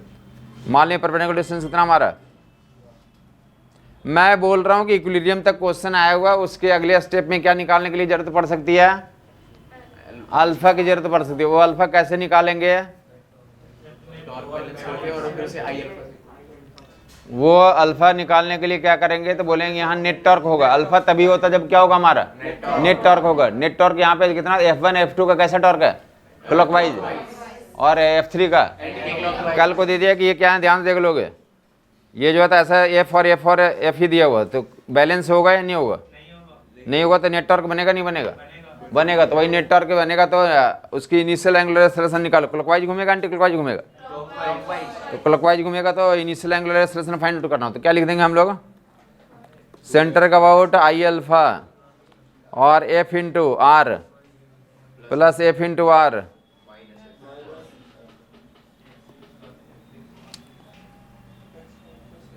तो बचा कितना हमारा, F R = I अल्फा। हमें I पता है, एक ये सेंटर ऑफ मास का moment of inertia already calculate कर रखा था 3 डंडे के लिए, 3 डंडे के लिए ऑलरेडी हमने क्या कर रखा है, कैलकुलेट कर रखा है। 3 डंडे का अबाउट हमने ऑलरेडी कैलकुलेट कर रखा है। तो इनिशियल एंगुलर एक्सेलरेशन निकालने की जरूरत पड़ सकती है। जहां भी इक्विलिब्रियम कर रहे थे वो सारे डायग्राम क्या निकालने की जरूरत हो सकती है वहां पे, अल्फा। तो अल्फा के लिए क्या करेंगे, नेट टॉर्क = I अल्फा से इक्वेट कर देंगे, नेट टॉर्क को I अल्फा से इक्वेट कर देंगे। समझ आया, कुछ नहीं आया? कितने लोगों ने वो फोटो देखा है आप क्वेश्चन बैंक पे? 2 बार तो मिनिमम बना होगा ही ट्रायंगल वाला। हाँ, सारे सेम डायरेक्शन में, तो F1 + F2 + F3 = 0 कर देंगे।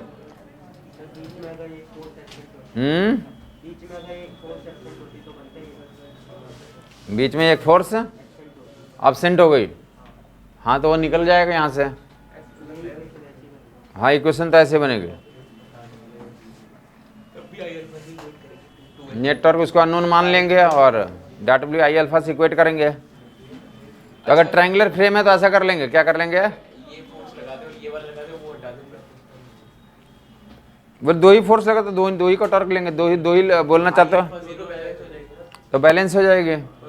अगर दो ही लग रहा है, आप ऐसा बोलना चाहिए दो ही लग रहा है। इसमें एक और वैरायटी ऐसे बनाते हैं लोग, देख लो इधर देगा, एक और वैरायटी ऐसा बनता है क्योंकि इक्विलैटरल ट्रायंगल क्या हमारा, इक्विलैटरल ट्रायंगल है जो फ्रेम है क्या मासलेस है, जो फ्रेम है कैसा है, और अंदर में क्या कर दिया, एक डिस्क लगा रखा है, डिस्क मास है में रेडियस आर का दिया हुआ। इक्विलैटरल ट्रायंगल के तो अंदर इंस्क्राइब्ड है, डिस्क इक्विलैटरल ट्रायंगल के अंदर क्या हमारा इंस्क्राइब किया हुआ, मास एम रेडियस आर का डिस्क दिया हुआ, मास एम रेडियस आर का डिस्क दिया हुआ है। समझ आई बात नहीं है, फिर से फोर्स ऐसे लगा रहे हैं F1 F2 F3। मैं बोल रहा हूँ जो फ्रेम था क्या था, तो फ्रेम क्या मासलेस है, मास है कहाँ पे, डिस्क पे, मास है कहाँ पे, डिस्क पे। तो करना क्या होगा, फिर से तो वही करना होगा, एफ और एफ और f, f into r, f into are.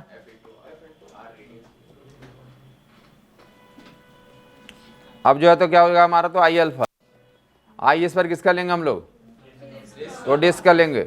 Disc घूमेगा, नेटवर्क के कारण कौन उसके अंदर, किसके अंदर रोटेशन आएगा, डिस्क के अंदर आएगा। ऐसे डिवाइसेस तुमने तो देखा होगा कॉमन लाइफ में, ऐसे काफ़ी डिवाइस आते हैं जिसमें कि क्या तो बाहर से तो देखने में लगता है कि बाहर का फ्रेम रहता है और घूमने वाली चीज़ कहाँ पे होती है, इनसाइड में होती है। तो अंदर घूम रहा है उसके ऊपर, तो नेटवर्क डेवलप हो रहा है, वही घुमा रहा है उसको। नेटवर्क जो तो आई अल्फा, अल्फा निकाल लेंगे तो आगे का और क्या क्या काम करने बोल सकते हैं आपसे। तो अल्फा निकालिए तो omega equal to omega 0 plus alpha t, theta कितना घुमा, theta equal to omega naught t plus alpha t square by 2 and omega square equal to omega naught square plus 2 alpha theta. और omega and theta निकल गया तो और क्या क्या निकालने बोल सकते हैं, ओमेगा एंड थीटा निकल गया तो क्या निकालने बोल सकते हैं, तो kinetic energy I W square by 2, angular momentum I W. समझ आई बात नहीं, ये वर्क डन जैसे हमने क्या पढ़ा था, तो कौन सी किस में हमने पढ़ा था, किस में वर्क डन पढ़ा था, तो ट्रांसलेशन में पढ़ा था एफ डी एक्स और एफ डॉट डी। एफ को किससे रिप्लेस करें, टाउ से, और डी को किससे रिप्लेस कर देंगे, तो रोटेशनल वर्क डन कैलकुलेट करने की जरूरत पड़ सकती है। कौन सा वर्क डन, रोटेशनल वाला वर्क डन कैलकुलेट करने की जरूरत पड़ सकती है। तो ऐसे आइडेंटिफाई कर लोगे रोटेशनल वर्क डन पावर, तो सारे वेरिएबल्स है जो हमने ट्रांसलेशन में पढ़ा, फिर से यहाँ पे जरूरत पड़ सकती है।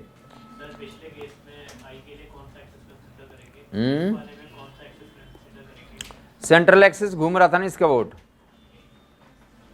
वो किसके वोट घूम रहा था, ऐसे ऐसे घूमेगा, क्लॉकवाइज ये घूम रहा है ये, तो ये सेंट्रल एक्सिस लेंगे, moment of inertia M R square by 2, moment of inertia M R square by 2।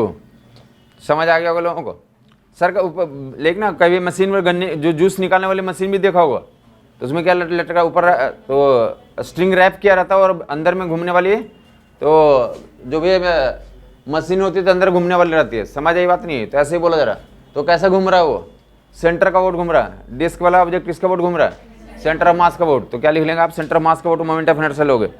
Clear हो गया होगा लोगों को। ये बोला जा रहा है कि हम लोग कौन सा वेक्टर पढ़ रहे थे, एक्सियल वेक्टर। कौन सा वेक्टर पढ़ रहे थे, एक्सियल वेक्टर। एक्सिस का लॉन्ग डायरेक्शन होता है, और मेजर कैसे करते हैं, किसी एक्सिस का वोट मेजर करते हैं। किसका वोट मेजर कर रहे थे हम लोग, किसी एक्सिस का वोट मेजर कर रहे थे।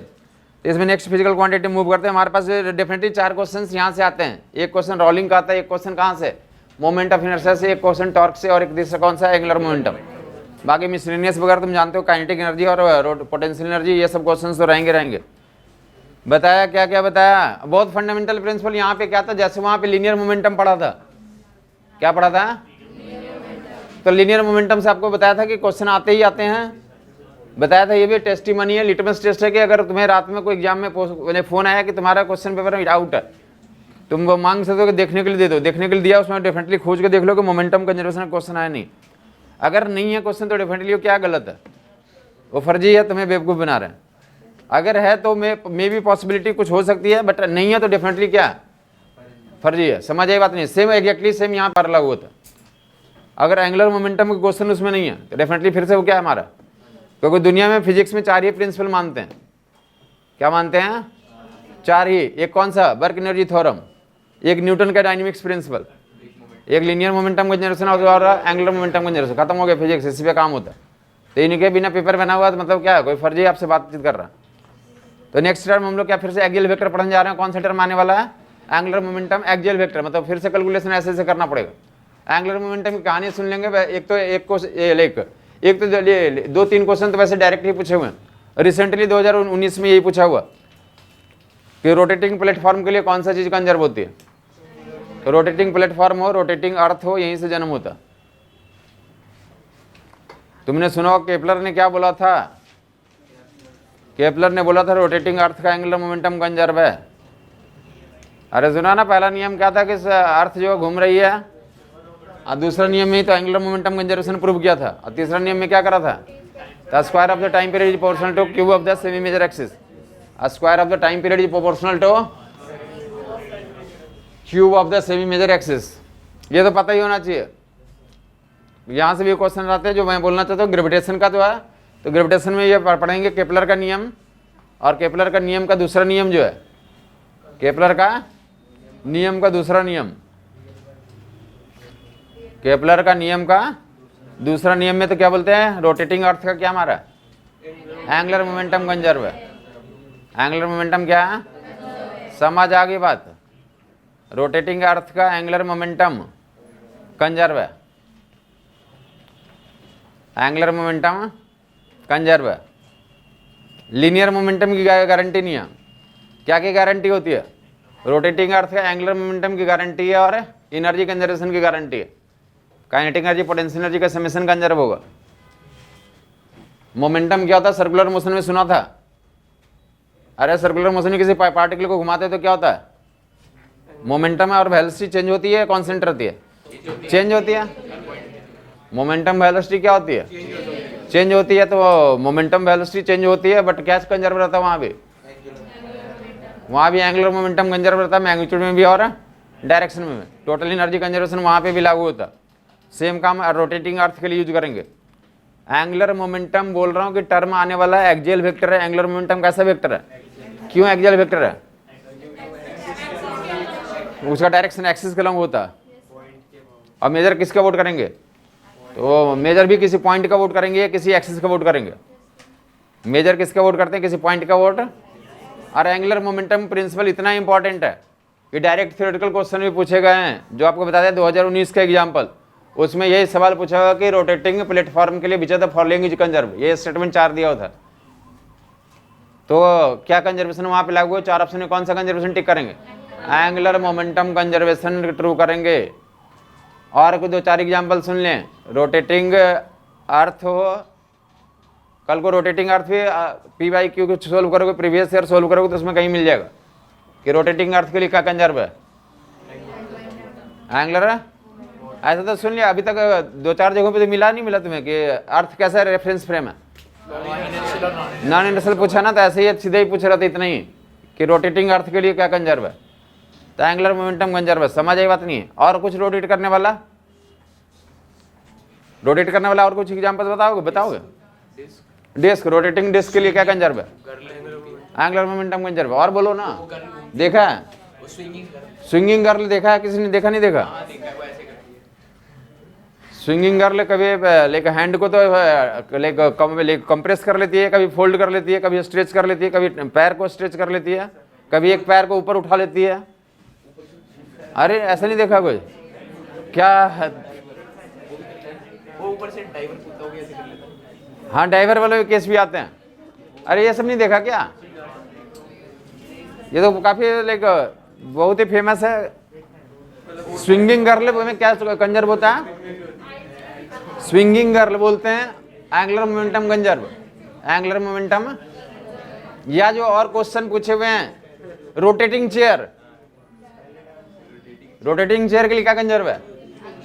या और घूमने वाली चीज का नाम बताएगा? बातचीत नहीं करेगा आपस में, बातचीत नहीं, घूमने वाला चीज का नाम सोचना अकल में। इसको बोलते क्रिएटिविटी भी लाना होता है कि हम सोच रहे हैं कुछ। जो लोग बोलते हैं ना कि हमारे एग्जाम में स्ट्राइक नहीं करता, उनका एक सोल्यूशन ये भी होता है कि आप अंदर, आपसे पूछा जा रहा था, आप सोचें दिमाग में तो एक्टिवेशन आएगी। अदरवाइज जो बोलते हैं कि हमारे एग्जाम में काम नहीं करता, तो उनका बाहर भी काम नहीं करता।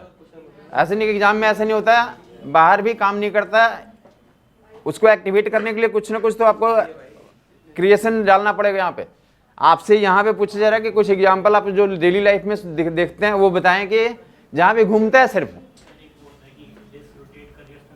डिस्क रोटेट कर रही है, या उस पर एक मास रख दिया डिस्क पे, डिस्क पे बता दिया इन्होंने कि डिस्क घूमती है तो वहां भी एंगुलर मोमेंटम कंजर्व होगा। डिस्क के ऊपर और डिस्क रख दिया, वहां मोमेंटम का क्या होगा, कंजर्व होगा। या डेली लाइफ में और क्या मिल सकता है वहां पे, पॉटर जो पॉट बनाता है, देखा होगा वो क्या करता रहता है, वो घूमता रहता है। क्या कर होता रहता है, वो घूमता रहता है। वहां भी क्या बोलेंगे, एंगुलर मोमेंटम कंजर्व है। समझ नहीं आया बात, एंगुलर मोमेंटम क्या है, या ऐसा भी देख लेंगे। ये पूरा का पूरा ये सवाल ही तो एटलीस्ट 5 से 6 बार तुम्हारे प्रीवियस ईयर में तो रिपीट है। एक स्ट्रिंग ले लें, क्या ले लें, और उसमें एक स्टोन बांध दें और टेबल पे रख के हॉरिजॉन्टल सर्कल में ऐसे घुमाएं, या सर पे रख के घुमाएं। तो सर पे रख के घुमाएंगे तो क्या होगा, एंगुलर मोमेंटम कंजर्वेशन नहीं होगा। और टेबल पे रख के घुमाएंगे तो एंगुलर मोमेंटम कंजर्वेशन होगा। कुछ नहीं समझ में आया, थ्योरेटिकल क्वेश्चन ही इतना दिए रहेंगे। सर पे पहले ही बताया था, सर्कुलर मोशन में पढ़ाया था कि ऐसा घर पे करोगे, अब बताया भी था कि जब सर पे घुमाएंगे तो सर पे जो पेंडुलम का वेट नीचे एक्ट करेगा, और यहाँ पे तो हिंज फोर्स आप पकड़े हुए, तो इसका वोट उसका वेट टॉर्क पैदा करेगा नहीं करेगा, तो वो बताया था। और क्या बताया था वहाँ पे कि जब स्ट्रिंग को हॉरिजॉन्टल सर्कल में घुमाते हैं तो कभी भी स्ट्रिंग स्ट्रेट नहीं हो सकता, और स्ट्रेट कभी भी स्ट्रेट नहीं हो सकता। समझ ये बात नहीं आई। जबकि उसे कहाँ पे घुमाएंगे, टेबल पे घुमाएंगे, तो उसका वेट जो है तो किससे बैलेंस हो जाएगा, जितना वेट का नीचे होगा वैल्यू उतना ही नॉर्मल के ऊपर हो जाएगा। तो वेट का टॉर्क क्लॉकवाइज और नॉर्मल का टॉर्क एंटी क्लॉकवाइज, तो वो टॉर्क क्या हो जाएगा, कैंसिल कर जाएगा। तो उस केस में क्या होगा, खुद ही जाके देख लोगे, स्ट्रिंग स्टोन को बांध करके हॉरिजॉन्टल सर्कल में घुमाया जा रहा है। तो थ्योरेटिकली भी पूछा हुआ कि जब टेबल पर घुमाया जाएगा तो हॉरिजॉन्टल सर्कल में टेबल पर घुमाते तो क्या रहेगा।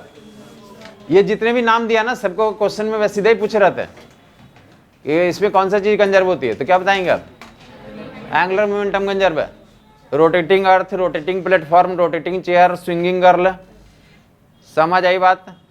या string stone system revolved in horizontal circle on the table, बात क्लियर हो गई। ये सारे क्वेश्चन पूछे हुए हैं प्रीवियस ईयर में, 5 स्टेटमेंट दिया, 3 बार जोड़ दो, 15 साल का हो गया ये। एंगुलर मोमेंटम कंजर्वेशन क्यों पूछते हैं क्वेश्चन, एंगुलर मोमेंटम से पता ही है क्या क्वेश्चन क्यों आएगा। बनाने वाला क्वेश्चन क्यों बनाता है कि एंगुलर मोमेंटम से हम पूछें लोगों से, डेली लाइफ, डेली लाइफ तो है ही, उसके अलावा तुम अर्थ पे रहते हो तो तुम्हें अर्थ के बारे में तो पता होना ही चाहिए कि अर्थ में क्या क्या होता है। तो इतना कॉमन इन्फॉर्मेशन है कि इसलिए पूछा जाता है कि जरूरी है कि हर एक जन जन योजना को पता हो जाए कि एंगुलर मोमेंटम रोटेटिंग अर्थ का एंगुलर मोमेंटम क्या है, कंजर्व है।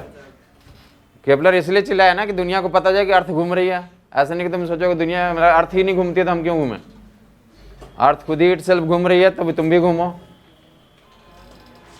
तो जन जन योजना तक पहुंचाने के लिए तो क्वेश्चन हर एक साल पूछते ही हैं। वो उनके पीछे का लॉजिक ये होता है कि हर एक आदमी को पता रहे कि एंगुलर मोमेंटम रोटेटिंग अर्थ का क्या हमारा कंजर्व है, रोटेटिंग अर्थ का एंगुलर मोमेंटम कंजर्व है। फार्मूला वाइज तो देखेंगे, कुछ मैथमेटिकल फार्मूला देखें। एक्सियल वेक्टर है ये, कैसा वेक्टर है, ओके। इसमें नेक्स्ट टाइम आगे करते हैं। बाकी ने वो जो दिया है तो जो सेंटर ऑफ मास वाला तो जो आपका दिया है सीट वो कल आपको डिस्कशन कर देंगे, एक बार अटेम्प्ट कर लेंगे, नेक्स्ट कल करते हैं।